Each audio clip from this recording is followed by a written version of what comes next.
Man, I cannot get for the life of me the song out of my head. What is that song called?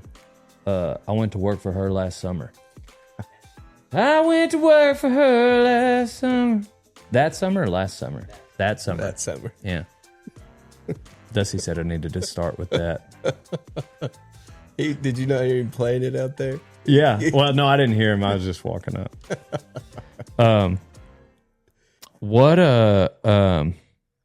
Does he doesn't need to change caps, does he? Does this cap offend you? Yeah, a little bit, yes. Does it? Yeah, I mean, I'm pulling out there. Donnie, every time he says the type of trailer he's pulling, will you just mute it? I keep telling Dusty and Kevin, if I get a great deal on it easily, I'll be in. Okay. Tenfold. You want the family deal. I want the family discount, 100%. Yeah. Oh, it's just a superior trailer. I don't disagree. I don't need a new one yet. I used to pull one. Yeah, did you? Then my mom got a job. Yeah, so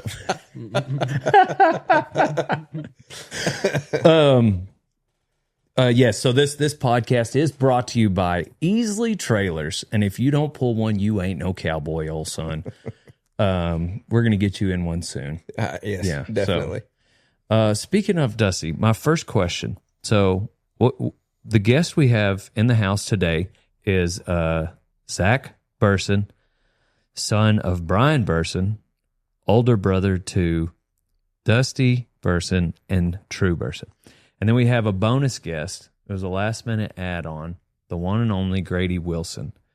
And so we're gonna bring you in occasionally. You're kind of our fact checker of sorts. Make sure that these stories are lining up. Uh-huh.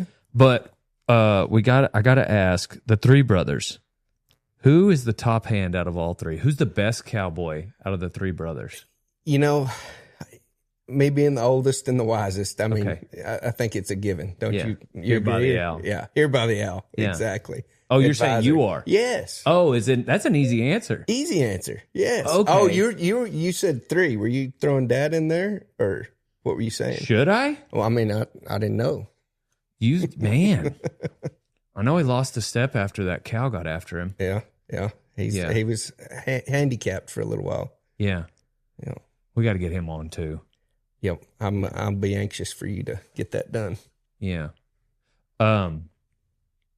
Is it you and Dusty that aren't that far apart, or is it True and Dusty? Me and Dusty. I think it's 17 months. Okay, cool. Yep. I just remembered your mom. She would be good to have on the podcast. Absolutely. But I do want to talk about y'all growing up. Like three brothers. When you think about your youth, like what's like, describe to me what it's like growing up with you three knuckleheads. Well, we had a lot of fun, and True really got hurt a lot. He always had a broken bone, broken arm. One story in particular about True,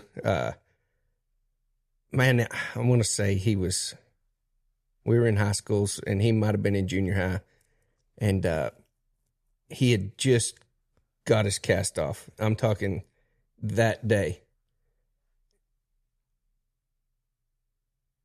I'm maybe getting my stories mixed up. How did he break it originally? Football. Okay, cool. Broke it in football, junior high football, I believe, and had just gotten it off. And me and Dusty had his horse saddled. Dad was sending us to go pick up a bull off the heifers. They were longhorn bulls and not very fun to mess with. And anyways, like I said, he just got his cast off, and we had his horse saddled at the back gate, and he jumped on, and we took off. And that horse bucked him off and crushed his hand, and he went right back into a cast. Dang, just one after the other. One right after the other. Yep. Dang. Yep. I mean, y'all were horseback since you could remember, probably, huh? Yes, sir. Yeah, we always rode and always helped Dad around the ranch, and yes, sir. It's a family place? Yes, sir. Family ranch. South of Silverton, right? Correct. Yes, sir. Whenever I remember in high school, I went and stayed there one time, and Had the stays out front on the fence? Yes, sir. Yeah, okay, cool. Lots of stays. And you're back there now, huh? Yes, sir. In Silverton. Yep, correct. But in that same house? No, sir. We lived there for the first 3 years that I moved back home. And then Kendra and I bought a place out between Silverton and Kittiquay. So, right on the edge of the cap. When y'all were growing up, how similar was ranching to maybe how we did today, for instance? Well, so, we were a family ranch / farm. My Uncle Tom, he did most of the farming when I was growing up. We raised wheat and hay, no cotton or anything like that, but wheat and hay, grew hay for feeding cows in the winter and grazed wheat all winter and bale it if there was any So left. farming out of necessity. Yes, correct. Yeah, gotcha. To raise cows. Yes, sir. So it's a farm ranch, and we're a lot smaller scale than the sixes. We I'm going to say we ran 300 to 400 cows. We had a ranch below the hill, and then also on top. 3,400 cows is a lot. No, 300 to 400. Oh, gotcha. I wish 3,400. I'd say that's getting pretty close to the sixes, I imagine. Yeah. So that's what y'all were tending to, like, since day one. Yes, sir. I mean, that's enough to keep you busy, though. Oh, yeah. Yeah, they were busy. And, I mean, I can remember growing up, Dad we'd get out of school, and he'd have horses saddled and in the trailer. And, the older we got and the more involved we got, he wasn't really, or maybe he was and just didn't, he'd hope we'd choose him over sports. But the more involved we got, after school sports and stuff like that, and he'd get put out with us. And Dang. he'd have horses saddled and ready to go most days we got out of school. So I do remember, like, back in growing up, like, feeling that same thing from my dad. And, like, I had an internal confliction of which way to go. And 100%. Yeah, like, looking back now that he's gone, I just, like, man, I'm sure I did choose him plenty, but I wished I wouldn't have played a sport, one, especially as bad at them as I was. Right. But I don't know if I told you, but our dads knew each other in college and then later on in life too. But, like, it's crazy how similar they look. Have I talked to you about this? No, dude, but I agree. Your dad, his accent, dialect, whatever, like the way he talks, the mustache, the chambray, denim shirt, Yep. the 13 MWZs, occasionally cuffed if you wasn't wearing. I mean, like, that was my dad to a T. They look, and the first time I saw your dad after mine died, I lost it. Oh, wow. I We were didn't at know the that. Western Heritage, Right. and I mean, it was a couple of years after, but I had to go find a place to be alone Go- for a go minute. sit It was down for just, a minute. it's like I was looking in at my dad. Wow. It was crazy. Anyways, and every time we see him, he brings up my dad's old. You remember that blue pickup No, sure. that my dad drove? I don't Anyways, know we that. talk about it every time. Anyhow, enough about me. It's not my podcast; it's yours. But, yeah, I guess when I think about y'all growing up, I just picture it it's because our dads looked so similar. I just picture it similar to mine, which was, getting yelled at a lot, like, Oh, yeah. bring them up in the back. Dang. So did you got on some ranch broncs. Did that start in high school or after? After. I would have loved for it to start it in high school, but like I said, seemed like one of the three of us were always hurt, and Mom, that's where she drew the line. As far as the ranch broncs went, she didn't want us to get on them. So as soon as we got to college, you remember Charlie Thompson? Oh, yeah. And there was a pretty good group of us that would go to Charlie Thompson's on Saturday night and get on broncs. Yeah. So. Who all would do that? Man, me and Dusty, of course, when he got there, and Tyler Terry, Kai Houston.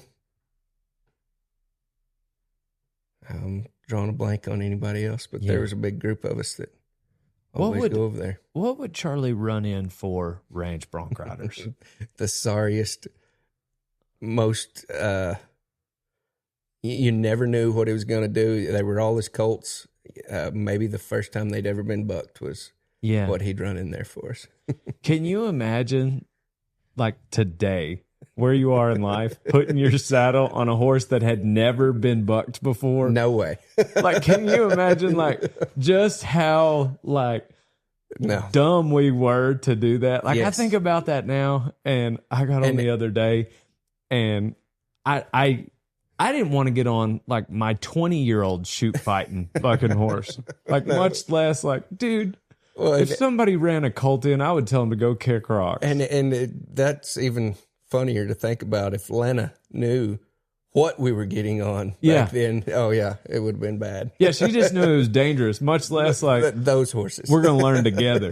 Me and this horse are going to learn together. Exactly. Oh, man, ranch bronc riders are notorious. I mean, stock contractors are notorious for just running just junk under ranch bronc riders. But it seems, though, as though like ranch rodeo has taken a turn. Absolutely. You know, compared to back then. Like, it seems like most guys, like, will try to take care of you a little more. Yeah, I think so. A lot more than when we first started. Yeah. Yep. Except for, were you in Houston that year when Trace had to get on? Yes. That big yellow horse? That big yellow horse, yeah, I remember that. Poor Trace.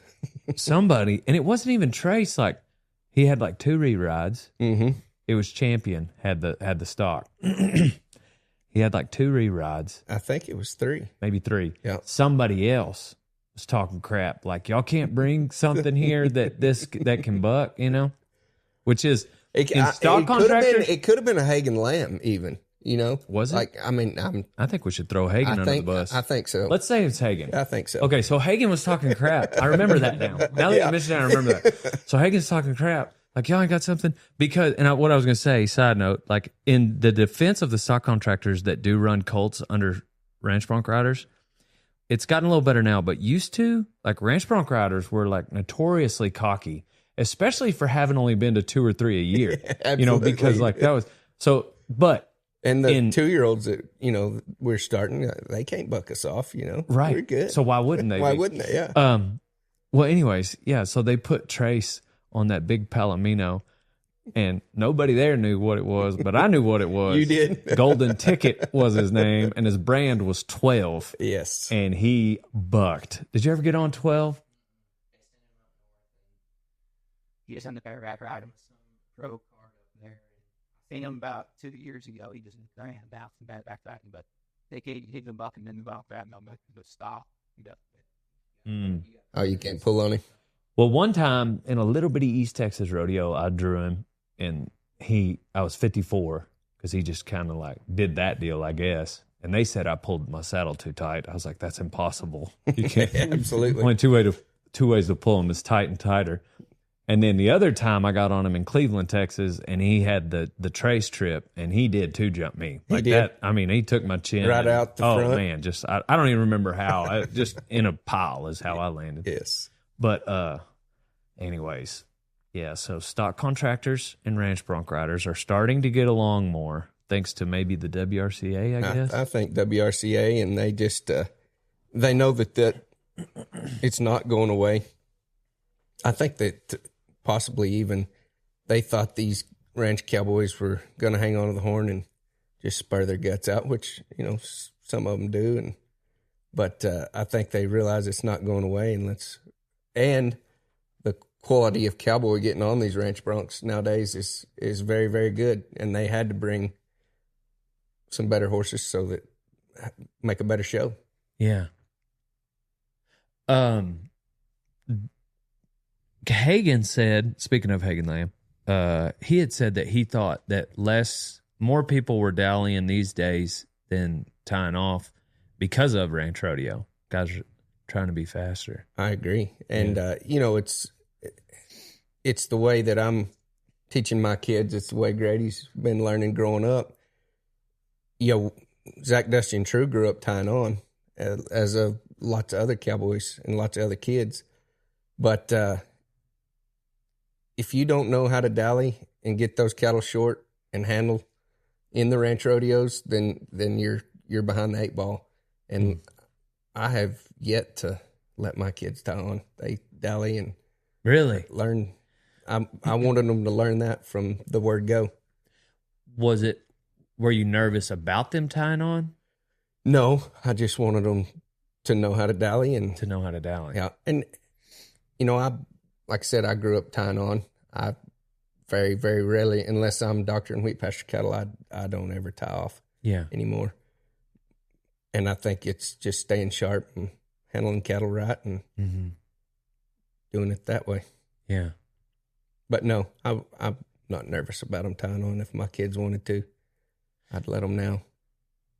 Hey, old son, this podcast is brought to you by Texas Precious Metals.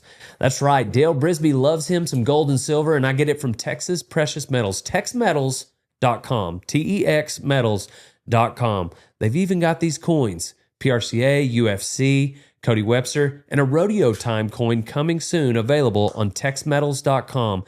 That's just where I like to get my gold and silver, old son, and if you do too, go to TexMetals.com. Hey, old son, if you're not feeding every morning with a Can-Am side-by-side, then you ain't no cowboy.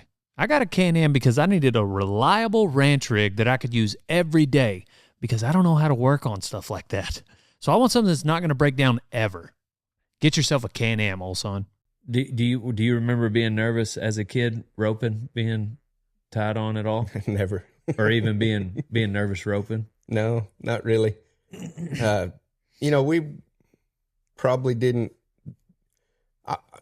100% didn't do it as much as my kids do now. I mean, we went, but we grew up more old school. The older fellas drug, and we might get to clean up every now and then. We didn't get to drag a lot of calves growing up. So, we were in high school or older before you really get to drag.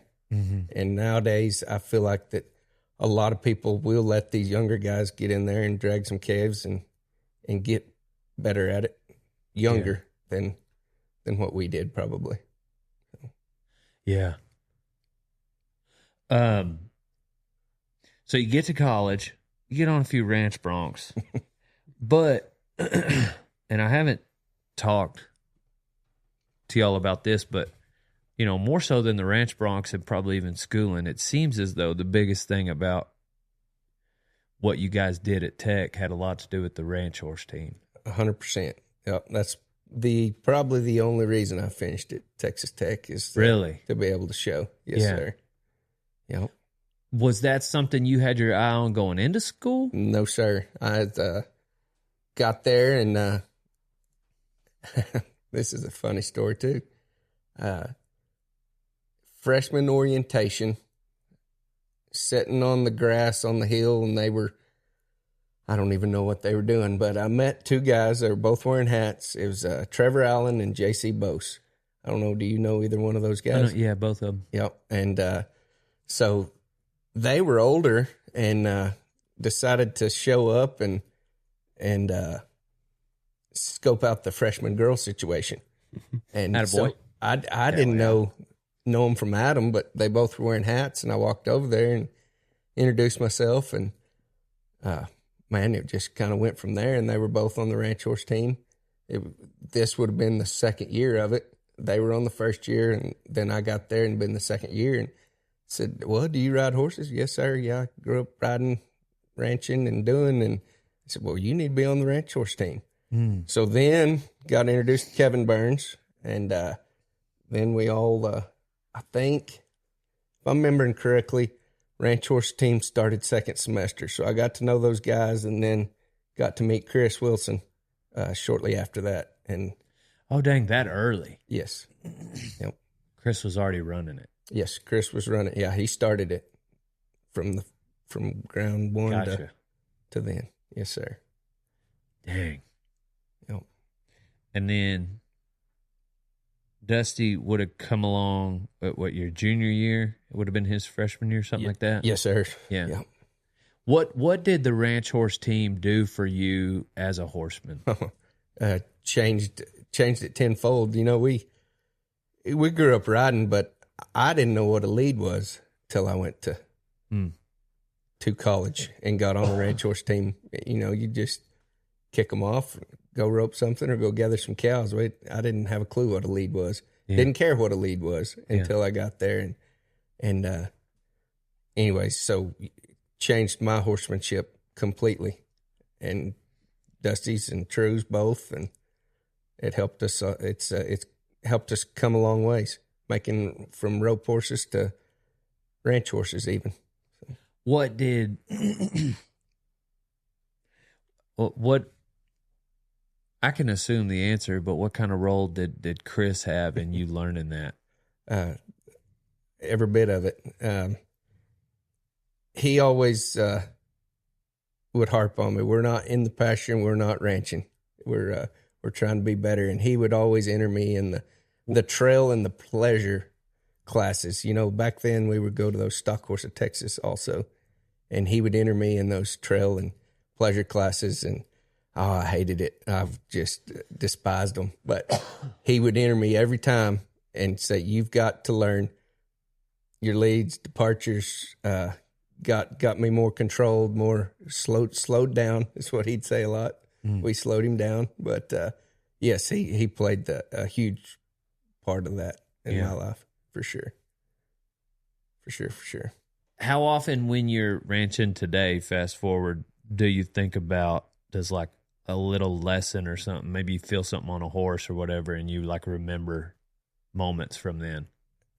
A lot, and even. I mean, trot across the pasture and pick up a lope, go this way, and tenfold. But I'll tell you, the biggest time I remember them now is helping my kids. They're showing a little bit in the RHAA and junior WRCA, and just trying to help them. And I'm probably not the world's best teacher, but I try to go back to some of those things that Chris taught us and relay those on to my kids and help them be better horsemen. Yeah, that's wild to have that type of for your kids to now have that type of foundation. Yeah, you know what 100%. I mean? Like they know about a lead now, exactly, like as a child. And where will they be in another 15 years? Right, starting there. Yeah. Yes, sir. So you developed that relationship with Chris there. And we'll come back to college. I got other questions. But and then when you graduated, did you went to work for him, right? Was it right out of school? Nope, not right out of school. Dusty and I ended up living in Gene Jones and Bedford Jones. They have a little house with an arena right there on Alcove. I assume they still do. I bet they still own it. But it's right on Alcove, West Lubbock, and we had some stalls and some pens in the arena. And anyways, I graduated. Chris was still at the university, and I went to work for the Joneses, riding horses and taking care of cows. And in the meantime, Chris had called and said, "Hey, I may have you a job. Are you interested?" And I said, "Well, yeah." And he said, I can't tell you a lot, but I'm going to look at this ranch." I said, "Perfect. That'd be great. Just let me know." And also, he wasn't even hired yet. Not yet. He was just going to bring you with him. Yes, sir. Yeah. Gotcha. So, and I loved the Joneses. We rode lots of horses, and they we were busy. I got a couple horses from him once. I really liked the little filly I got. Was she a play gun or what was she? Wound up cripple. I think she was. It's been a while back, but we couldn't keep her sound. But they had some. They have a lot of really nice horses. They do, for sure. And so Chris ended up. He called me, and he said, "Hey, I got the job. Give me a month or two, get my feet wet, and then I want you to come out if you're interested." So we kind of set up a tentative time for me to come out and look. And I was not married yet. I'd been dating Kendra for a little while, 3 or 4 years, I think, at that point. And anyway, so we had turned out a bunch of cutter bulls down in around Plains somewhere. that day, Bedford and got in late. I think it was 10 o'clock when we got in, and I showered and got changed and went and picked up Kendra in Lubbock, and we drove to the Bell Ranch, New Mexico, and I loved it from the minute I came over that hill at Tucumcari, or outside of Tucumcari, and saw the terrain and thought, man, this will be neat. Yeah. Went out there, and I went back home, gave my 2 weeks to the Joneses, and went to the Bell. Well, was that like 2011? Yes. Somewhere in there? 2011. Yes, sir. Because you graduated 09, right? Right. Yeah.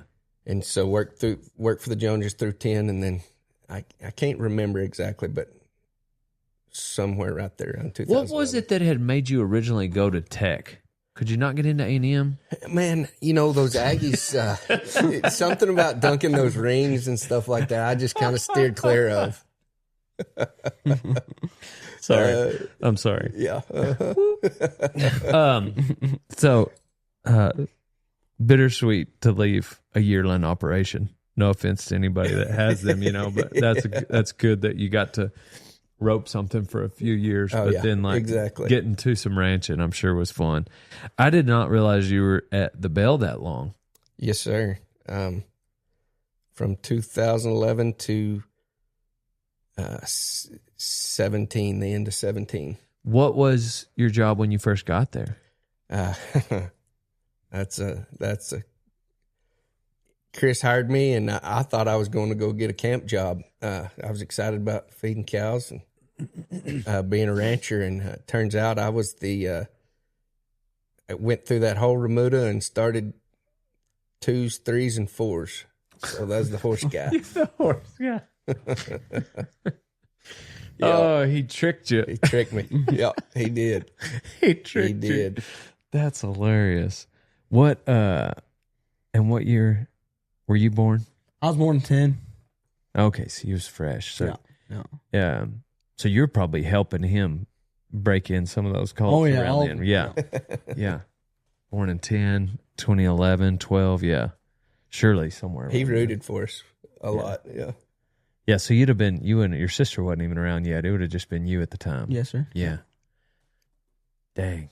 That's cool to think about. I guess you were New Mexico born. Yes, sir. Yeah. Where were you born out there? Well, so my dad, he worked at the Matadors for a year in 2009 to 2010. And I was born, they had me at Matadors, and then I was born in Lubbock, and they had me at Matadors for 2 weeks, and then we moved out to the Bell. So I was born in Texas for 2 weeks, and then we moved right out to the Bell. Dang, so you've been on a lot of them big places. I drew a blank there, Grady. I'd forgotten he wasn't at Tech then. He was at Matadors, and that's right. Colin said. Funny. That's good. No offense to New Mexico. No. You were born in Texas. Yeah. I was born in Lubbock myself. Yeah. Cool. So you were there. Dang. From 11 to 17, you really did get to watch Grady grow up. Yes, sir. Oh, yeah. He went with us a lot. So were you, you weren't the horse guy forever. Nope. So, we had several other guys come through there. Zack Osborne came and helped me a little while. Chris's dad, Ernest, came and helped me start a bunch of those colts. And I guess I was there for about a year. And Kendra and I got married in May. And I moved to headquarters and got my own camp, got my own cows, my own pastures, and stayed at headquarters and did that for a little while. And then I guess it's probably about a year, I went to West Camp. That was the West Camp's where we calved all the heifers. All the heifers went to West Camp. We developed them there and bred them there and calved them out there. I don't know if you remember, but you called me during that time. And I think it was in like the 9 and 10 when I was in College Station area. Yeah. Like we were always A&M. bucking stuff. And you were like, man, I think I might want to send you some of these horses to buck. Do you remember that? No, but I believe you. Yeah. And I was kind of excited about it, because like anybody that's ever owned bucking horses, like we tried everything. If something like even acted like it would hump up with us, flank it. growing up, we would flank it. Yes, sir. Like bulls too, and like herd bulls, whatever. We buck everything just in case. What if you got the next good one? And so like you told me that, I was like, oh yeah, that'll be good. It never came of it. Turns out a lot of these ranches don't want their ranch raised horses to later brand. be absolutely bucking not. horses, which I understand. But anyway, so you paid your dues as the horse guy, got your first camp job. What was that like? Man, it was great. It was awesome. One thing about Chris, you made time for your horses too. So we would feed cows, and I don't care if it was 30 degrees or 20 degrees or 10 degrees. We rode our show horses. We continued to show, and we roped as much as we could every day. And Chris, he scheduled it like a Brandon for the whole ranch. We're going to rope, or we're going to ride horses at 2, and we're going to rope at 3. And wanted everybody on the ranch involved, all the campers, all the guys. And now there were some older guys there, and he didn't expect them to come do that. But all the young guys were expected to come ride their young horses and rope when we roped. So we had a lot of fun. Yeah. Had a whole lot of fun out Yeah, there. when you say older guys there's a few at that time that had been there what was it, Bill? No, not Bill. Gary Green. Gary Green. He'd been there 30 plus years. I can't remember exact numbers. And Gilbert Cena is his last name. He'd been there almost as long as Gary. Do you remember that chewing Gary gave us when somebody left a water bottle? Oh, yeah. Oh, man. We got in some trouble now. Gary was very particular about everything. As he should be. As he should be. I remember at the beginning, he was like, he didn't want to see anybody with a rope down either on the drive. No, sir. No, you caused that cow to leave her baby calf behind.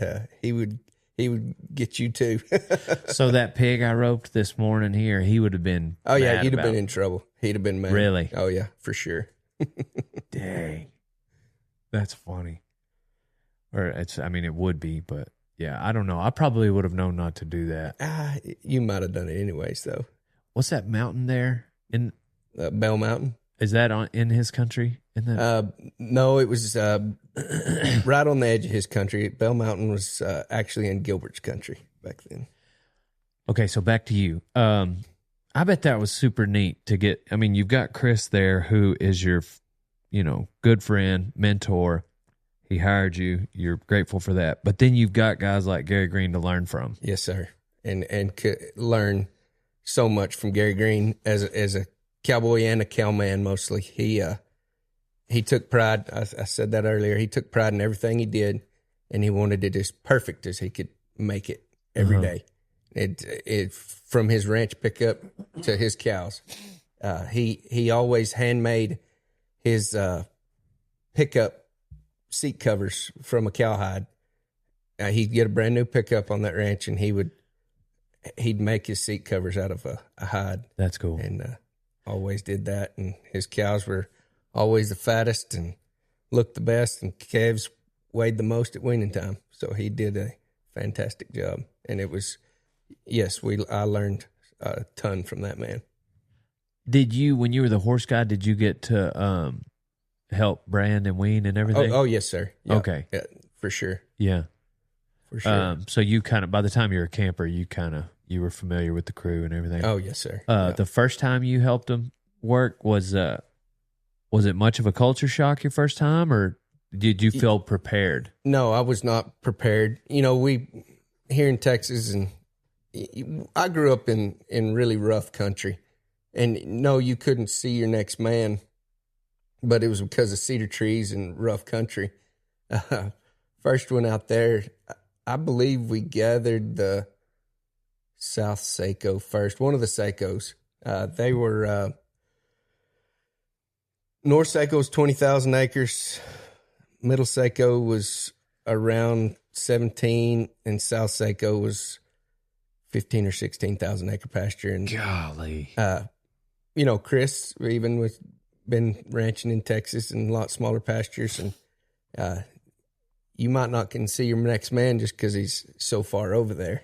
And the Seikos were rough also, had some big hills and big rocks in it, but some of the bell is in the plains and the flats down there, but there is some rough country on it. But the size of pastures were big. I was only there a few days, and I do not think we went to the Seikos because I would remember that. You didn't get together those? I don't think I got to gather those because that's a big old. I mean, obviously you gather one day, brand the next. Correct, Yeah. especially in north, south and middle. They would come together a little quicker the way they were made, and we could send some guys to the backside and start. So you're used to a 300 cow operation, and your first pasture to gather when you go to the bell is a 20,000 acre. How many cowboys? 12 or 13. Really? Yes, sir. We had a smaller crew back then. Those first few years. And okay, so you just make like 3 jerks? No, we'd string it out. One? Yep. And we'd miss some cattle, but one drive. Yes, sir. We North Seiko back then, and later on we built a Seiko trap in there and kind of shrunk it down a little bit. But we would, you'd string out in the dark and it'd be 11:30 noon before you got to the pens, and so definitely wait till the next day till you branded those calves. Right. They're hot and tired. Get hot. Man, that is bananas. Yes, sir. That blows my mind to think about 12 guys gathering 20,000 acres. Lots of fun. Yeah. Ride your horses. But it's even more so just for your first time.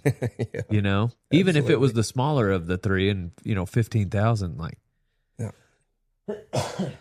that's crazy. Anyway, so you're there for a couple years and then you get a camp job. Do you feel like, what kind of camper were you? Describe your year. Oh, I was a great one, Yeah. Well, yeah. I mean, like, I feel like a Burson, especially at their first camp, like just going above and beyond. Like you're so scared to maybe not do enough, and not to ever, never wanted to disappoint Chris at all, ever. And yes, I went and did, and we'd rope and go. This is a funny story. We were getting ready for, I'm going to lie, I can't remember which WRCA rodeo had been first back then, but getting ready for first WRCA of the summer, and May 21st is my anniversary, and we all had been at Mule Camp Roping, and I never thought twice about being my anniversary, and I rolled in there 10:30, and Kinder was in bed, and we got nice wedding china for a wedding present, and it was out on the table. Dang! It still didn't dawn on me, and I went in there and I said, "Hey, what's for supper, babe?" And let me tell you, I found out real quick that there was nothing for supper. Dang! But she did. She got up and warmed some leftovers up for me, but I forgot our anniversary, our first one. Oh, so you just plumb forgot. Yeah, just forgot. Just forgot. I thought you meant like you just didn't care. No, like you were just ranching that hard. Like I got to do all this stuff. Didn't realize that it was our anniversary. Oh, well, that could happen to anybody. Yeah. Yeah. No, sure. It was a Tuesday. You didn't see it as the 21st of May. And, saw I it can as a only go Tuesday. up from there, Right. But it was your first anniversary. First anniversary. Yeah, so I could see the first one, I guess, in her defense. Yeah. Yeah, the first one, I guess, is important. But, yeah, I just thought you meant you didn't care. And that's why I was like, ooh. I did. But it never dawned on me that it was, yeah, you were supposed to cook a steak for your wife on your first anniversary, things like that. But. So, you rock along there being a camper and then get promoted again? Yes, sir. Chris got sick and everybody on the ranch stepped up and we filled in the gaps. And Rim Mosman was our cattle boss or assistant manager, however you want to say it. And he decided to go on and start his own deal. And like I said, Chris was sick, and he called one day and said, "What do you think about moving into this position?" And I was like, "Man, I don't know if I'm ready for that." Yeah. I think I was 24, 25 years old, I think, right then. And I wasn't, in my mind, I wasn't ready to go do something like that, but ended up taking it and ended up doing it. And excuse me, had a lot of fun, learned a lot. I got a crash course pretty quick. Chris ended up was gone more than he anticipated and was taking treatments, and he went to Germany for a little while and did some treatments and had to step up to the plate. Had to make sure things were getting done and cake ordered and all. He was kind of running TO too, wasn't he? Yes, sir. Yep. And so I'm sure they had somebody there that stepped up as well. Brad Long. Yeah. Yes, sir. Yeah, the whole community, felt that, like ranching community. Yeah, and Chris made if you were on the Bell Ranch and you worked for Chris Wilson, it was a family, and we had family get-togethers. Now it may have been at the arena, but we were going to cook when we got done, cook hamburgers, cook steaks, and he wanted every one of us there, even Gary and Gilbert's families, the older gentleman that, he wanted everybody there. And we were a family, and moved from Texas, that we left our families a little bit and closer to everybody out there. And he wanted to make it a family That's environment. Good. So, yes, sir. It's more than just an Excel sheet trying to be as efficient as we can with every cow. 100%. Yeah. Yep. Now he did have his Excel sheets, and we were getting 100% too. But yeah, you bet. Yes, sir. I remember the the few times I was around him, like I just like super cool and laid back and very patient. Patient. Yeah. Yeah. Yeah. Maybe talk about the wagon, pulling out the wagon. Oh, yeah. Oh, So yeah. It's one of Chris's dreams to pull the wagon out there again like they used to. And he searched around for a few months before he found a wagon. Oh, they didn't even have one? No, not anymore. Not a real wagon. They had a wagon that just a trailer that they pull around, but Chris wanted a real wagon. And so we searched around, and Chris finally found one that was in good enough shape. It was a refurbished wagon.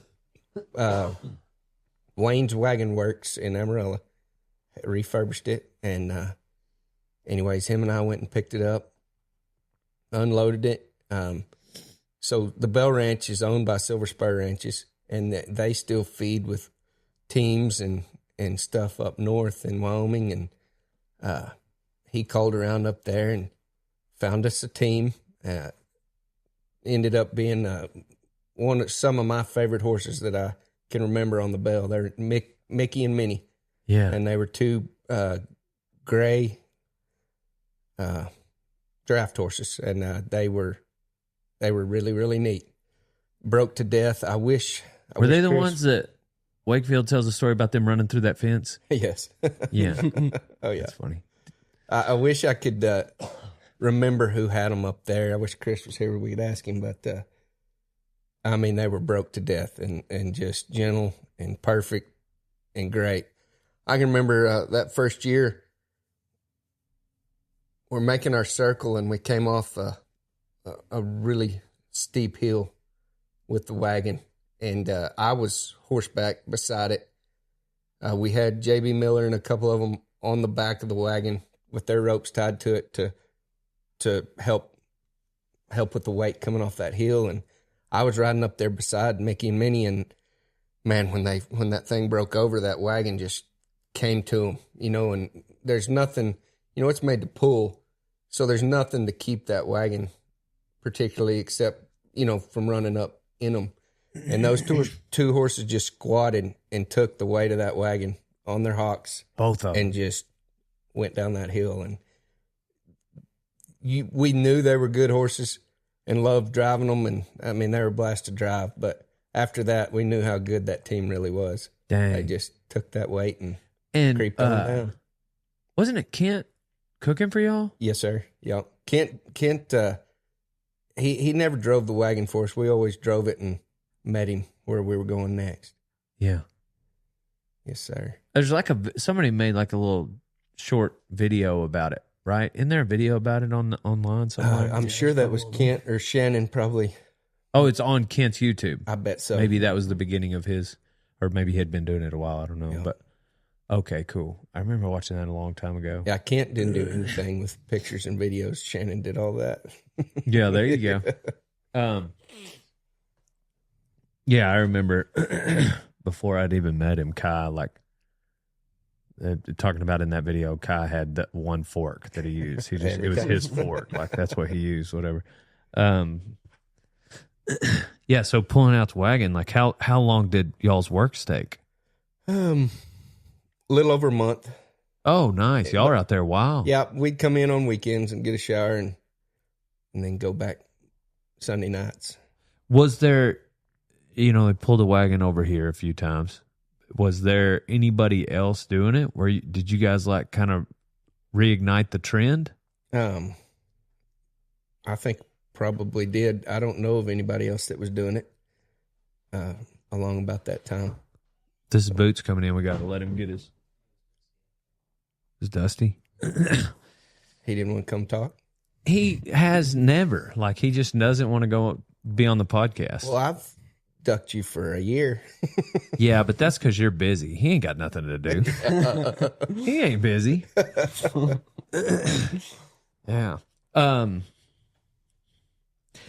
Dang, so y'all are out there TPing it up. Yes, sir. That's cool. Yeah, it was a lot of fun. Great experience. Wouldn't take for those times. Met lots and lots of different cowboys rolled through there through the years.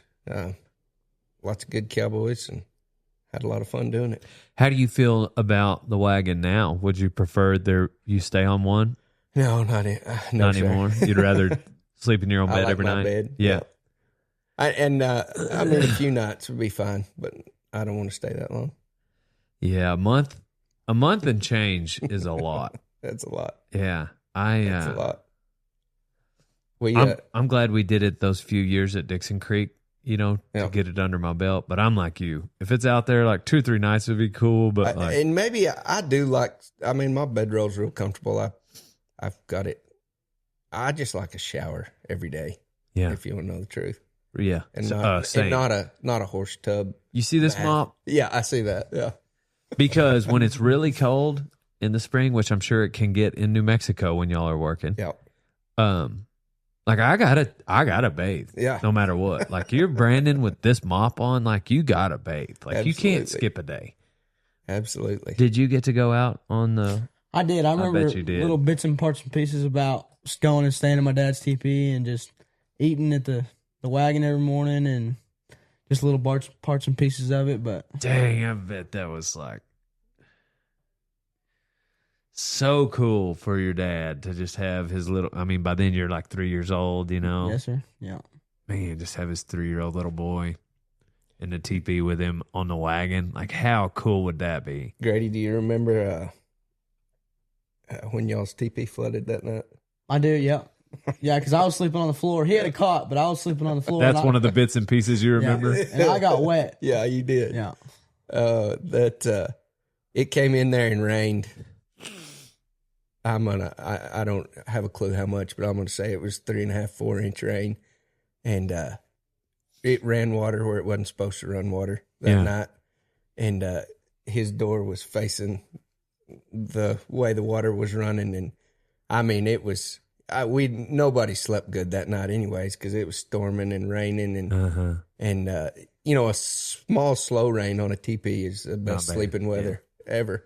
But a storm is another thing in a teepee. And I can remember thinking, I wonder how Grady's making it. And got up that morning, and Ken always had coffee ready at 3. And, you know, everybody was cold and wet that morning, and got up and looked over there, and Chris' teepee was flat. And I thought, oh no, Andy had Grady in there. And so we ran over there, and I think they ended up getting in the pickup and sleeping the rest of the night. But that thing, they got wet. Those are the nights you really wish, like, man, maybe the wagon was a bad idea. And another time, Kai can tell this one too. We pulled that wagon out early March, and there was no chance of snow that we knew of in the forecast. And, you know, you'd plug your phone in the pickup or something, but most of the time, just to conserve battery, we'd turn them off and turn them on when we wanted to talk to somebody. But anyways, it came in there and snowed 3 or 4 inches, not a lot of snow, but 3 or 4 inches. And nobody had any kind of heater. You know, a kerosene lantern it was the most heat you had. But you want to talk about hard to get out of bed when there's 3 or 4 inches of snow on the ground and just in that canvas teepee. Yeah. It hailed on us once. That was cold enough. Yeah. Just having extra ice on the ground, but not snow. Yeah. I don't know. I so much respect the wagon. Oh, yeah. And if we had to do it, nobody would even complain. No. The problem is we know our home is right there, and we know that it's, with fuel prices going back up there, it may be some people think about it again. I don't know. Yeah. Yeah. It's also just the moving camp and then having to trot friggin' 8 miles before you even start the drive. Before you even get in the pasture. Yeah. Right. Exactly. You could leg up some horses though. Those horses out there could trot. That's for sure. Yeah. For sure. What year did Chris pass? 17. 17. I think it was 16 or 17. 17, I believe. Yeah. I left in 17, so I guess it would have been 16. Yeah. 16. Gotcha. Yeah. Man, so special that you got to be. It has been so neat to watch how you guys have all taken Grady under your wings. So neat. Like, I just, I hope that if I ever have, that I've got friends like that, that I can trust to just help, guide a young cowboy, Yes, sir. And it's even more than the 3 of y'all. It's all 3 of y'all. And then it's other people too, right? Kai and all kinds. There's a lot of people. Yes, sir. Yeah. And I think that goes back to what kind of man Chris was. Yeah, that's a good point. Everybody loved him, and do the best by his family as we can. So. It's neat. It's so neat too.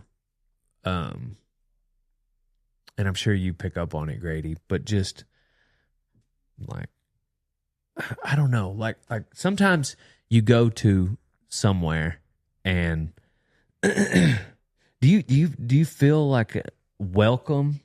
I do, yeah. Like I just feel like you could probably go anywhere that has a trace of Chris there, and people just like, you're just part of the crew when you show up. A couple years ago, or I think it was last year, they had a Texas Tech reunion, the Ranch Rodeo, and that was pretty special because it was everybody that Chris knew, and they had a Ranch Rodeo, and me and Zack and Dusty and Kevin were in it, and it was just pretty neat to see everybody that he knew and just it was pretty cool. But Yeah. I mean, also, you're extremely capable. You know, you're a really good hand at an unusually young age. You know, so there is that, like that you hold your own as if you were a grown man. So you do a lot for yourself. I'm not saying that any merit given to you is only because of your dad. No. But sometimes like there can be a good hand and it's almost like somebody might be like, man, why is this outsider here? I don't know. I just feel like this is the first time I've talked about it out loud. So I'm trying to find the words, but I just feel like at these different pens you go to, and I've only been with you on 2 different ranches, but it just seems like, yeah, Grady's part of the crew. Absolutely. If he shows up, we all take care of Grady, Yep. kind of thing. And I still think that goes back to Chris, and you know, outgoing and friendly, and he, outside of ranching, just everybody he came into contact with, he tried to help and do whatever he could for them, and I think everybody just repays that with trying to help him and Yeah. Josie and Kara. Was it Western? Was it Facebook? Is that what he had? That group on Facebook? Yep. I remember being a part of it, and he would put the devotionals out. Like he would type up a little thing. Yep. Yes, sir. Do y'all remember how did that start? I mean, Kara could probably speak to it. How did but it start? Yeah. It was right after he got diagnosed with cancer, and that's just what kind of person Chris was. He was going to take something negative and make something positive out of it. And that's what he took from getting diagnosed with cancer was, I need to start a Facebook group, Bible study for all my cowboy friends and all of his friends. So Yeah, a while ago, right before the podcast started,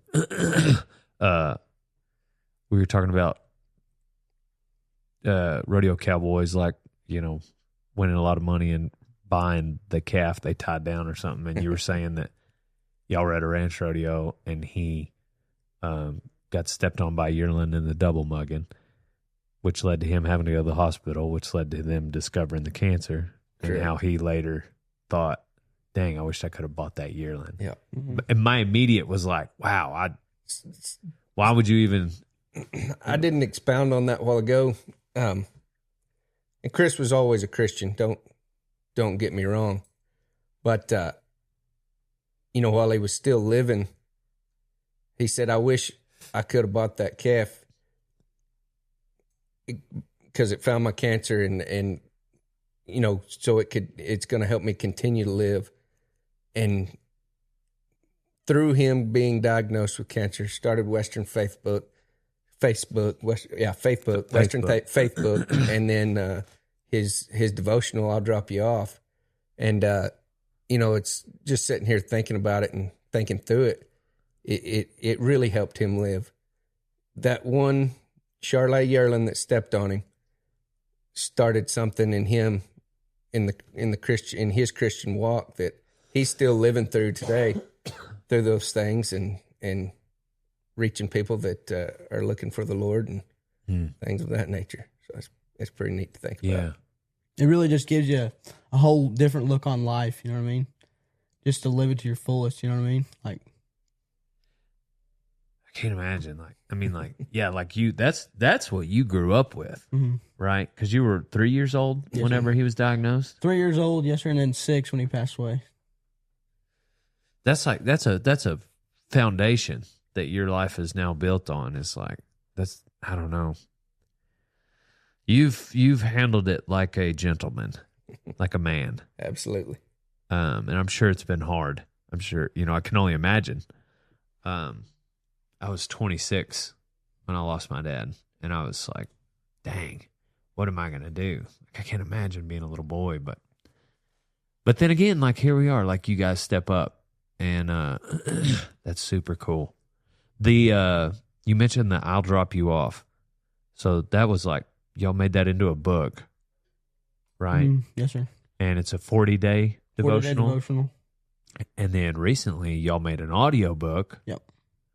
And you guys each shared Didn't y'all do the audio? We read each page. Like Who all read it? So my mom had 40 different guys. It was part of his life. 40? Yeah, 40 different guys read each page. And so me, Zach, Dusty, True, Kai, all kinds of different people read it. I don't know that I have 40 friends. That's awesome that you know, that's wild. Another person who's big in my life is my grandpa. He's the one that taught me how to rope and just really just harped on me that just to keep going, you know what I mean? Like, he'd really helped me through my walk being a cowboy too, but. And that's Chris's dad? No, that's my mom's dad. Your mom's dad? Yes, sir. Yeah. Yeah. Yeah. That's tough to navigate. It's tough to navigate. Yeah, losing somebody's heart. It's crazy. Like we were talking about it yesterday at dinner, just like the finality of death that you know, I think that's the main thing. Like, dang, I can't talk to that person anymore. Like, Yep. you know, me and you, like, later today we're going to depart and it's going to be like, oh yeah, well, I'll see you tomorrow or next week or call me sometime. And like, just the finality of death is what is so wild. Anyhow, I'm just wrapping my mind around it as a young boy, but, so you guys, you left there in 17 and went to go do your own deal. Leap of faith. Which really, we all know that just means you're unemployed. Yeah, exactly. 100%. Yeah. What does Zach really do over there? We don't know. Anything to make $1. So what did that look like when you left there? Man, that first year was a little bit scary. I'll tell you, I walked in and before leaving the bell, and maybe I had kind of casually mentioned it to Kendra because we had Riker, so we had one, and then Crease was born. Crease was not very old. He wasn't a year old yet when I came in. I said, "Hey, I'm put my 2 weeks in," which really turned into I'm going to stay through weaning. So it was about a month that I gave them notice, and then didn't really have anything lined up as far as a job when we left. And I took horses and rode colts and day worked, and we prayed a lot and looked for lease country forever, seems like, and finally was able to lease a ranch and go get a loan for some cows and lease money too. And that was another story in itself. I didn't know what credit was, really. Everything we had, we'd bought and paid for, and I'd never owned a credit card. I didn't think you really needed a credit card, but that means you don't have any credit when you don't have a credit card. You know, I'd had pickup payment, but I mean, that really doesn't build your credit. Little did I know. And so got a credit card and got a loan. And did you use a bank? Went through FSA. Got a loan and bought some cows, and we rocked along there. And rough year. Like I said, I ranch in some really rough country down there, and I remember it like yesterday. Kendra and I were sitting at the kitchen table running numbers and fixed to go pay the notes off, and man, I was getting worried that money was leaving faster. I mean, I'd sold my calves and thought we're okay, and you start paying your notes off and doing. I think I made $1 the first year I sold my calves and paid notes off, and I wish I'd have framed that dollar and had it in the house somewhere. Yeah, made $1 first year. Now I day worked and made a living riding horses and day working, but as far as the cows went, they made $1 the first year. Dang, all for just fun. All for fun. Yeah. Lots of experience there, I guess. If you break even, it's a free vacation. Well, that's good to know. Yeah. I didn't feel that way then. Right. I was sick to my stomach. But well, that's, I mean, to be honest, like with, you know, we called the Netflix show How to Be a Cowboy, and like people message me, people intern to visit the idea of making a living as a cowboy. And like that, unless you go work on a ranch, that's the epitome of making it as a cowboy. Like you, sounds like you ride colts, you day work, and then you try to find lease country. Yeah. Unless you just have the money to go buy a ranch, which most people don't. That wasn't the case here. Right. Yeah. Yeah. Brian and Lana didn't have like a secret stash hidden away they didn't tell you about. They haven't revealed it yet.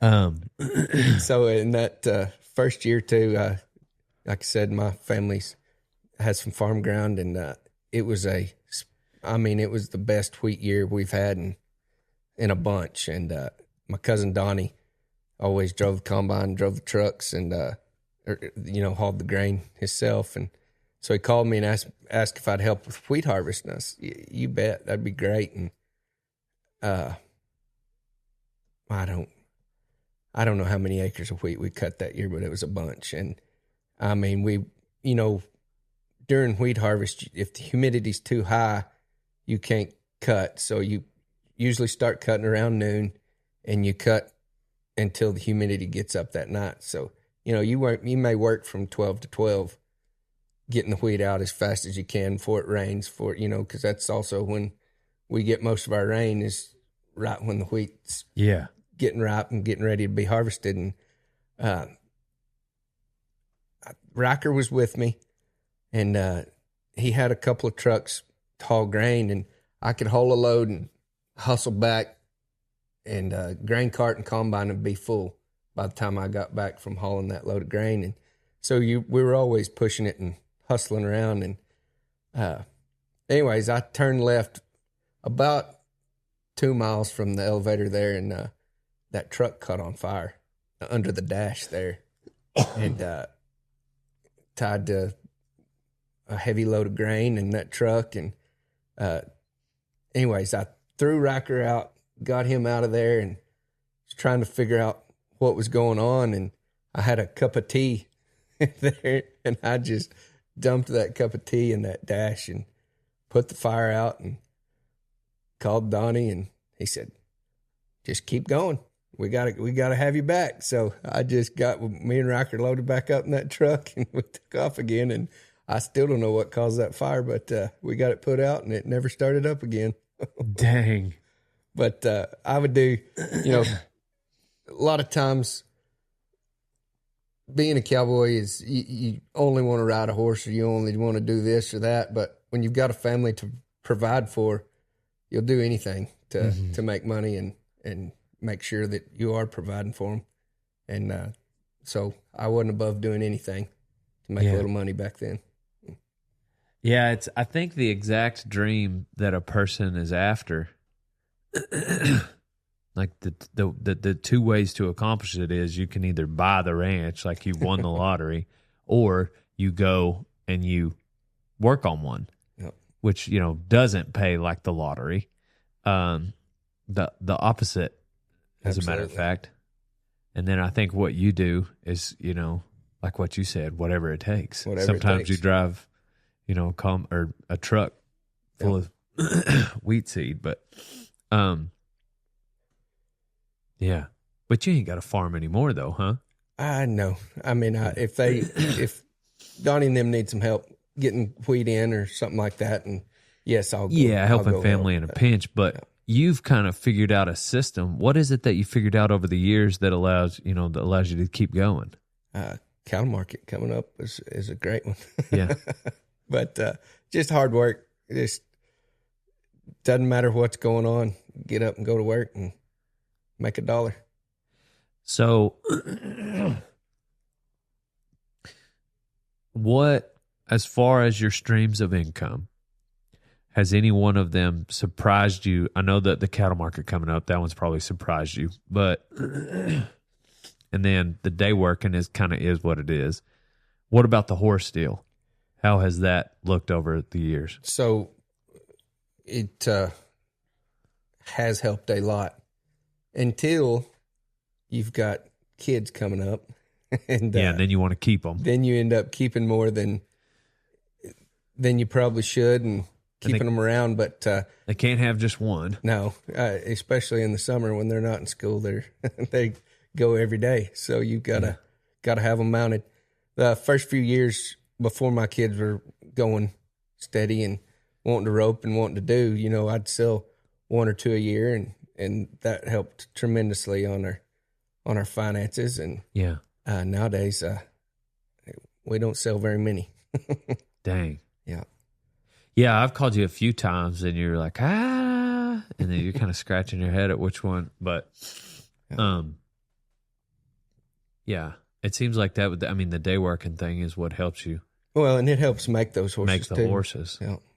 Yeah. You got to make them before you can sell them, for sure. So what's the vision? What's the pie in the sky you got your eye on? More lease land. I mean, eventually would love to buy a small ranch. I don't know if that the way land prices are and the way things are going now. I'd love to own one, but for now, just more lease land. Love to have these kids mounted as best as we can forever, and turn around and sell those that we don't need for rope horses or whatever. Do you kind of becoming the lease guy? Do you find yourself getting phone calls? No, not really. Like you got to go hustle every piece of land. You've got to go find it. Yeah. Dang. And around home, the list is long. You know, there's people that have been there longer than I have that lease land, and you know they usually get first come first served basis around there, and so no, you got to go find it. Do you have any trade secrets as far as getting it, the lease land? Like, what is it that people are looking for? What is it that landowners want to hear? A good steward of the grass, not overgrazed, which mine looks pretty rough right now this time of year. We're needing a rain awful bad. Everybody needs a rain, though. But good steward of the land and pay your bills on time. Yeah. Be the biggest. I'm sure you got to be competitive with, like, is everything by the acre? Yes, sir. Yeah. Yeah, definitely. And there's been a few ranches around that have become available, but they're rough country and just a little bit higher lease than I'm willing to pay. It's still got to work on paper. Yeah, and it's got a pencil. I can make a lot of things work on paper that really don't need to work or shouldn't work. And when they're high enough that you can't make them work on paper, then they're probably too high for you to even think about leasing. Do you run a lot of wheat pasture calves? We're all dry land wheat up there around Silverton, Donnie, and there's a few irrigated acres left around. It's getting less and less every year, and so it's all dependent on the rain. If we've got wheat, yes sir, we'll turn yearlings out. But this year was we didn't turn one outside yearling out on wheat, so too dry. Y'all didn't get any put in. No sir. Well, it was put in. It didn't make. Yeah. Because we had plenty around us. It got a little dry here and there, but it's just I guess we're a pretty good ways from Silverton. Yes, sir. Yeah. Huh. You got some country around the Caprock there. Yep. What's that? That's some rough country, huh? Oh yeah, it's rough, and it run less cows the acre, but I love raising my kids in it. If you can gather cows there, you can gather them anywhere, I think. Do you put a different type of cow in there to hustle? No, just throw some blacks in there. Mine are mostly black cows, yes sir. Yeah, got a few Hereford cows. They do better than the blacks, but I eventually someday I'd love for my cow herd to be all reds, but that's sometimes when it's time to buy cows, you go buy what you can find. Yeah, and on the cheaper side. Do you keep a lot of heifers? I haven't been. I did this year. When you were ranching on note, sometime, like I told you, I sold every head I had and made $1 one year, and I've kind of stuck to that. Get rid of them, and if we're sitting good enough, let's go buy some bred heifers. I kept some heifers this year, and which you know where the cattle market was, and felt like we could afford to. But most of the time, I've sold everything and then go buy a bred heifer. Yeah. That's what I've done in the past. Yes, sir. Dang. Did we miss anything? Oh, yeah. College. Ooh, Didn't y'all get in a lot of fights? No. What are you talking about? What's that little bar called? It's like 2-story. Got the little... The Wiki Wiki Wild West? The Wild West, baby. I went there in high school. Did y'all get in some fights in there? A time or two. What happened? Man, I wish I could say. You don't remember? I don't believe I can remember. Don't believe I can remember. Yeah. What was it? Was it your brother or Dirt that started that fight? I may have to have one of them tell us. Yeah, I mean, you may have to go there, but Dirt started more fights than should be allowed, don't you think? He just runs that mouth of his, doesn't he? I'm looking at you, Tyler Dirt Terry. Yeah. When did he get I knew him like since I was in junior high, and when he left out of high school to go to college, nobody was calling him Dirt. So I don't know how that came along. Maybe Kai Houston. Does that sound right? I don't know. Man, we're going to have to make some phone calls on We that. met up later in life, and I was like, why do your leggings say dirty? Riding dirty. It's like, what are you talking about? I really don't know. Does he just not wash his face in college? No, he didn't wash anything in college. Maybe that's it. Yeah. I think he just, he's one of those guys that never washed his sheets, and about every 6 months, he'd just go get a new set. You know what I mean? Okay, yeah. I think the story might have been because he had a mullet at the belt, and they called him Joe Dirt, and it's short for Dirt. Yeah, that may have been it. That makes the most sense. Yeah, something like that. That's why we had you on here. Yeah, you're the fact checker. See, and his memory's a lot better than ours too. That's true. Yes. One time, Tyler, I don't remember why, and maybe just out of meanness, but. Or maybe he started. I can't tell you. Like I said, we need you. Chris could remember, I'm sure. But he had a bumper pull trailer that I took all the tires off of it and set it on the ground and hid the tires. And he couldn't pull his trailer for like 3 days. I mean, he couldn't find the tires and didn't have a jack low enough to get his trailer picked back up. And somebody went and helped him. I can't remember who finally showed him where all the tires were. And anyways, to get back at me, I lived in a trailer house. Did you ever go over there to our trailer house? I don't remember. Had horse stalls behind it, and we had a pretty nice wooden deck out front. You know, you kind of drink coffee on, and it was small, but I'm sure it just was, coffee. Yeah, and nice deck though. Well, to get back at us, you remember Matt Whittington? He was my roommate. Oh yeah. Oh, Matt. And to get back at us there at the equestrian center where all the shavings and poop pile was, he backed his pickup up there and loaded it full of those shavings and crap and backed up to that deck and unloaded that bed full of manure and shavings. So wow. we couldn't even go in that door. And, you know, Matt and I, we had a back door. We didn't need that front one. And we left that there till the wind blew it away. Oh, golly. Oh, yeah. He is riding dirty. He's riding dirty. Yeah. You don't have one fight story you can tell. Who? You don't remember knocking somebody out and something funny happened? Nobody ever wants to tell fight stories, and that's all I want to hear. That's why I started the podcast. So I hope my wife doesn't listen to this podcast now that you're making me tell this one. But don't worry, we can take it out. I dated this girl, and I'm sure your wife knew you dated girls before her. Her ex-boyfriend was a big, mean, tough guy, and he hated me after that for forever. Probably still does. I don't know.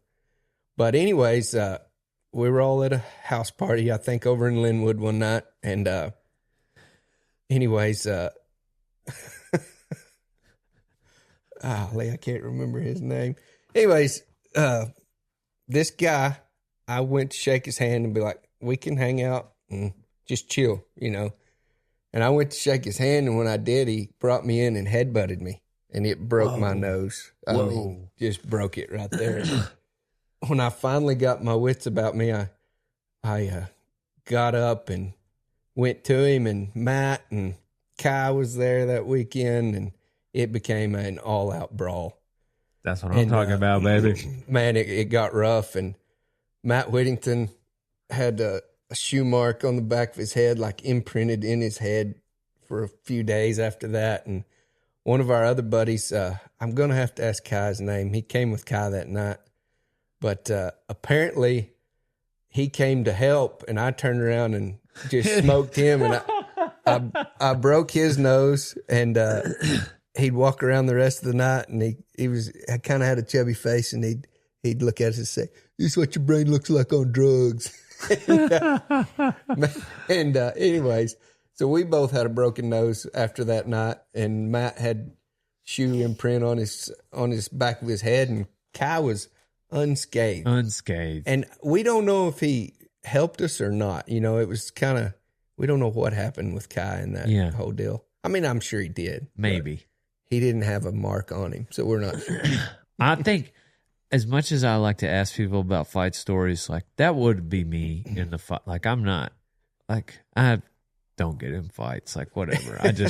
I'm a normal guy, and I like to hear him. I interview cowboys and military guys and musicians, and I want to hear about a fight you've seen.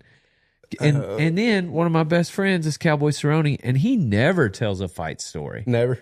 No, he told one the other day. This welder, and this was like not that long ago. This welder come over a hill driving, and he was Cowboy turned out, and Cowboy got behind this old man going real slow. So this guy comes up behind him and is like, blares on the horn, pulls up beside him, blares on the horn, flips him off, cussing him, and then passes him then Cowboy eventually passes the old man. He tells me he's not in a bad mood. Like he's like, dude, I don't know what the guy's problem was. I was not mad. But the old man was going slow, so Cowboy went around him, and they were beside each other at the stoplight, and he was like, man, what are you trying to do? Cowboy asked him, and the guy put it in park.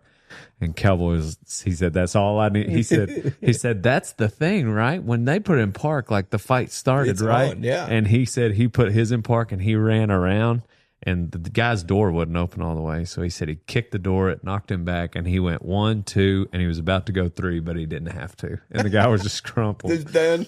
Can you imagine starting a fight in traffic only to find out that it's a UFC Hall of Fame? Like, that would be literally that would be my luck. Anytime, any place. That was his motto. Oh yeah. I don't know. I get scared in traffic. I don't think I'll ever try to start a fight in traffic. So it could be a woman in there, and she might be a black belt. Yeah. You know what I mean? Or she might have a pistol. That too. Yeah. Even worse, I guess, now that you mentioned it. I was just thinking about getting choked out by a woman on the pavement, but yeah, getting shot would be way worse. So I guess we're telling them all. I got to tell this Here we go, baby. True comes to take underage, and I cannot imagine True Burson at 18 years old in Lubbock, Texas. Oh my. He ends up Kendra, and I want to think it was Kirsten, but they might not have been dating. Okay. Dusty and Kirsten yet. We'll say. We're going to say Kirsten. We're going to say Kirsten. Ended up taking him home, and we were hanging out, and still a little longer, and Dusty and I were going to come later, and this guy is screaming about who's driving this black half-ton pickup stole his beer. They locked it up in there. Well, that was True's pickup, and I'm just kind of staying quiet and yada yada. Well, this guy's gonna knock the window out to get this beer back. Oh, dang! And I was like, "No, you're not. You're not gonna knock it out." So he goes to knock this window out, and I just hit him. Attaboy. And I mean, I was winning. I was doing all the good. And I asked him. I said, "You had enough?" Yep. So we were done, and they were leaving. I thought. Well, about 5 minutes later, he comes back around, and I was feeling pretty confident at that point, and I just whipped him, and we were all good. And he was wanting round 2, and let's just say round 2 didn't go as round 1 went. And what was the difference? Man, I'm getting there. Turns out he was an active Marine, and I guess I got the jump on him when I hit him when he was fixing to knock that wind out. But this guy was tough, and I was on the ground getting thumped on pretty well. And I remember I reached up and I was going to fish hook him, the old fish hook, to get him off of me. And I was good, I thought I could go. Well, this guy bites me on my finger through my nail. And, man, I wasn't going to quit. So I just keep pulling. I keep pulling. And finally we get broke up, and I've got a finger that's bleeding and he's got a little bit of a ripped cheek, but that was the end of the fight. But I'm pretty sure he won that one. Yeah. Second round. We could call it 2 separate fights. Yeah. There you go. You won one. He won one. Yeah. So we're even. Yeah. Yeah, I'm going to try to talk my way out of anything. And then I just don't go to bars. Nah, me either anymore. You see this in a bar? That's a target, baby. People want to fight this guy. They don't even have to know who Dale Brisby is. They're going to try to fight me. Yeah. Dude, at the NFR, I don't know why everybody thinks that I party. Well, maybe just because I have long hair. Yeah. I'm wearing sunglasses inside. I guess I get it. Like, that guy likes to party. But I don't. And I did the Mirage after party. And I was like, y'all going to have to pay me. Like, if you had this thing at noon, I'd be here. This is the rate. You want me there till midnight? That's a completely different set of books, baby. Like, we're going to have to get the checkbook out. Anyways, I don't care for that bar scene. That's just... It is, seriously, like our parents said, something about like maybe 9 o'clock or 10 o'clock and thereafter. Yeah, nothing good happens. Dude, remember Absolutely. that. That'll be hear my that, Granny? advice to you. Yes, sir. It's just Chris Wilson is nodding his head. Nothing good happens. I think it's about 9. 9-ish, yeah, I agree. Because I like to be asleep by 9. You call me at 9:20, I'm out cold. You're not answering? I'm, and it ain't because I don't want to. It's just because I'm unconscious. Dude. You move forward in life for the next however many years and just watch. Something's going to go awry, and you're going to look down. It's going to be 10 o'clock, and you think of this podcast with Zack and Dale trying to tell you, like, we should have been asleep. Go to bed early. You going to college? Yes, sir. Gotcha. Probably going to rope. Yeah, probably rope. Where do you want to go? Either WT or Texas Tech. Why not A&M? Oh, I don't know. Pretty far down there. Where are you living now? Nebraska. Yeah. Imperial, Nebraska. Yeah, that's where your granddad is? Yes, sir. Yeah, I bet that's good to be next to him. Yeah, we just kicked out our heifers for Brett, and we're about to breed them. Nice. Kick bulls on them. So you're going into junior year? No, sophomore. Sophomore year. Sophomore year. Yes, sir. Okay. And you're going to come down and rodeo at WT. You got a pretty good rodeo program? Probably getting there? Probably, I bet. But I They think, will when you get there, right? I think I'll Exactly. probably be on the ranch horse team and the rodeo team, but Gotcha. Heels or you? I'll probably head. Really? That's what I'm doing in high school rodeo right now. But I know WT has a bad to the bone new facility. That is You nice. remember going over there when we were younger, like for FFA stuff? Judging stuff, yeah. It was just a crummy little campus. I was like, why would anybody ever go to WT? I know. Like, and then in college, like I went and saw some of my high school buddies that stayed in the dorm, and I was like, this dump hole is like, it's not much, it's like, I don't know, like no offense to WT, but they cleaned up their act. Yeah, it looks good around there now, for sure. Yeah. What's your father-in-law's name? Kevin Pond, Dr. Pond. Dr. Pond to me. But Kevin, that's what I thought his first name was. Yep. I like a good Kevin. Oh, yeah, for sure. I like a good Kevin. Anyhow, yeah, I went and spoke to his class about social media. Oh, really? Nothing cowboy related. Yeah, I love getting to go into that building. What do they call it? Something. Don't ask me. I'm sure they call it something fancy. Yeah. But anyway, so when your mom gonna come back down here? I don't know. I bet she'll stay there just because all the family's there. But Yeah, that'll be sad. That'll be hard. And then Josie will be like all wound up in school. She probably won't want to leave. yes, sir. Yeah, as too bad. About the time y'all skinned out of here is about the time Dusty and Cursing showed up in Guthrie. Yes, sir. Dang, Yes, sir. that would have been cool. But again, you get to be close to your granddad. Yes, sir. How did your parents meet with her being from Nebraska? So my mom, she always wanted to kind of be in Texas, and she came down here and she got a scholarship for the meat judging team, and that's how she went to Texas Tech. And then my dad, he was at A&M, and then he went to Tech, and he was going to get his PhD, and that's how they What met. made him switch? Oh, he went there to get his PhD. Yeah, Tech. get his PhD. He Yeah, they do graduated. want you to. They do want you to go to a different school for that. Yeah. Because I stayed, and they didn't like it. I was like, I don't care. I'm already here. I'm staying here. I staying. want to get it here. I'm not going to somewhere else. Anyways, that's the only reason he probably went to Lubbock. I knew I liked your dad for a reason. So, anyways, they met at Tech. They did meet at Tech, yeah. Yeah. Uh, Did he get his doctorate? Yep.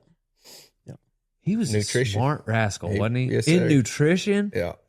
Bro, I get me mean- out of here. That stuff is hard. Hard. Like that's like he was a brilliant mind. Yes, very much. You know, he developed rations and our own. Built Most people a that feed mill and all kinds of stuff up there. most people that smart are like have like another thing about like they're like weird to be around or a-holes. Like, Right. dang, he kind of That's- had it all. That's why everybody thought he was crazy to leave his PhD to go to Matadors, but he just wanted to go work at a ranch. He just wanted a ranch. He's a cowboy. Yeah. He's probably. My dad was getting his PhD when he passed, and one thing we got our masters at the same time, and so I'm in there, however, 23 or whatever, and he's 53 or 4, and he just got to where he was a little jaded towards it because he felt like a lot of people a lot of the professors would like go from being in school to just teaching. And he would like challenge some of the things they say, like, no, that's not what it's like in the real world, because he would been out in it. And anyhow, he had a, but that's cool that I respect that. He got his PhD and then went back to the bottom Yeah. Yep. somewhere. Like, I get that. That's neat. What do you, when you think of your dad, what comes to mind? What memory comes to mind? The fond memory you There was a cow bull that got out on some heifers, and we had to go get him. And my dad called Zack, and Zack, or I think he texted him or whatever. But Zack asked him if he wanted help, and my dad was like, "Well, no, I think me and Grady can get him." And I think I was 3, and that was the first time I ever like rode my horse by myself, like out in the pasture. dang. And that was just a big time for Was me. that 'cause- Rocket Man? You on Yeah, Rocket Man? I was on. I think it was Sparky. It might have been Sparky. Maybe Sparky. Okay. Anyway, we went out there and Your I was little leggings, Yeah. and had some spurs on. and I was trotting behind went out there Dad. and I was like, well, and then I thought he was going to lead me, because he always led me in the pasture and stuff, and he just kicked me loose, and I was like, I just did it. So that was probably one of the bigger ones, and we just kicked that bull out of there. But that was probably one of the bigger times I Yeah, remember. not even like a wreck or interesting thing. Like you just remember that. Just that was just a cool time because he was proud of me and I was proud of myself, and it was just a neat time. But Dang. I wish I remembered more of being around my dad when I was at that age. Yeah, me too. Yeah. and that book that book he wrote really helps me remember everything, because he talks a lot about me and my sister, and it brings back memories that I had forgot, and then you know what I mean. But I remember that day. That's always been in my mind. But That book is so valuable. I had a musician on, Paul Cawthon, and was that his dad that had passed or his granddad?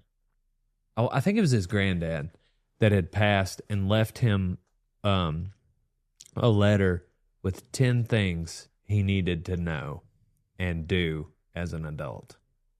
And I thought, I've been thinking about that a lot. Like, dang, that's special.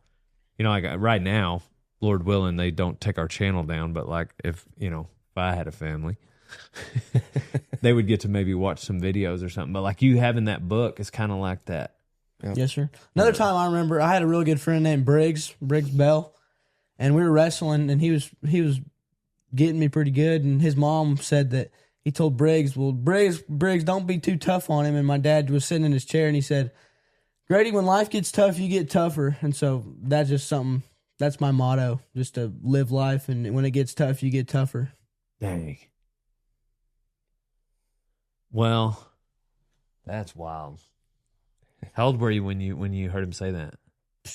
Probably 5. 5. Yeah. I guess maybe losing him at 6, maybe it just like you just remember those moments that like Hang on. me as a 5-year-old, like I'm just like I don't need to remember anything where everybody's gonna live forever, Right. I can remember a lot of stuff from the last year, like prior to my dad dying, Right. Anyway, we normally wrap up with life advice. I feel like Grady just gave his. Got it. When life gets tough, you get tougher. Yes, sir. What do you got that can top that? I don't even want to try. I don't think. No kidding.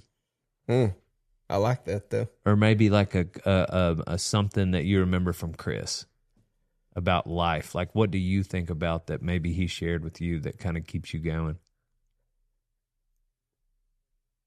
Man, there was, I don't know about a saying, but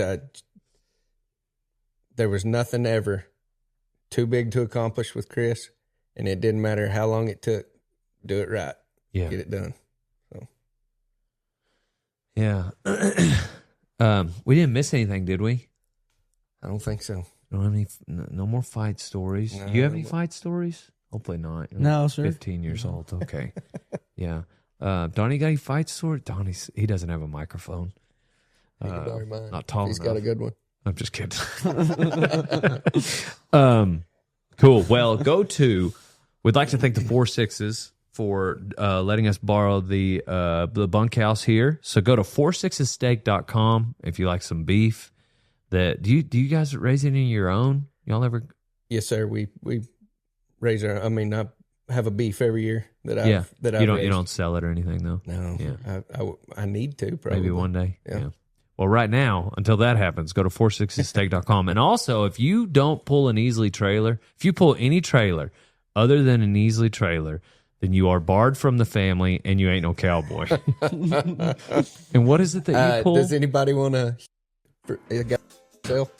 In addition to turning down his audio, we need to blur his mouth too, so nobody can even read his lips and find out what trailer he's pulling.